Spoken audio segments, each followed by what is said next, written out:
Yangilangan Mercedes S-klassda haydovchi uchun yordamchi tizimlar takomillashtirilganligini ko'rsatmoqchiman. Qo'shimcha radar kameralar o'rnatilgan. O'sha assistentlarning qo'shimcha kameralari. Ular atrofda bo'layotgan holatlarni oladi, multimedia tizimiga jo'natadi. Multimedia tizimi esa haydovchi uchun yordamchi displey hamda markaziy monitorga mana shu uchida ko'rinishda tasvirlab beradi.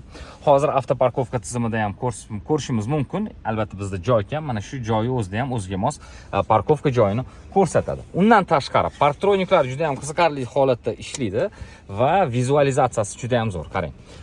Agar qanaqadir to'siqqa yaqinlashganimiz sari mana shu yerda qizil, oq bo'lib ko'rsatsa, hozir ko'rsataman. Mana shu ichki yoritish tizimida ham buni imitatsiya qiladi, qarab turing. Mana hozir yaqinlashganim sari oppoq bo'lib turibdi, sariqroq. Qizarib boraveradi. Hozir mana qizarsa, ichki yoritish tizimi ham qizaryapti. Mana mitlarimni ko'rasizmi? Mana qizarishni boshladi. Juda chiroyli. Va yana qo'shimcha bir ajoyib funksiyasi bor. Parkovkadan chiqishga yordam funksiyasi bor edi o'zi. Agar bir joyga kelib to'xtadingiz parkovkaga, avtomobil oxirgi 20 metr, 25 metr masofani yodida qoldiradi. Opa-singillarimiz uchun bu juda ham zo'r funksiya. Ana shu yerdan o'zi oxirgi 20 metr trayektoriya bilan qandoq kirgan bo'lsa, xuddi shu holatda olib chiqib beradi. Hozir shuni ko'rsatmoqchiman, qarang.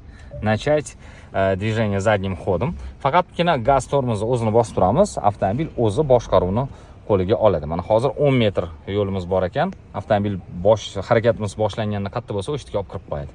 Bu BMW da ham bo'lardi, Mercedes faqat parkovkadan chiqishga yordam funksiyasi bo'lardi. Avtoparkovka bilan yana bu ajoyib bir funksiyani ham qo'shib qo'yishibdi. Buni qarang. Qanday olib chiqqan bo'lsam, xuddi shu tarzda olib kirib qo'ydi joyiga.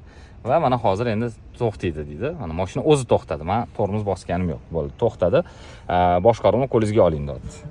Ajoyib, mana shu avtomobilda shunaqa zo'r funksiyalar bor ekan.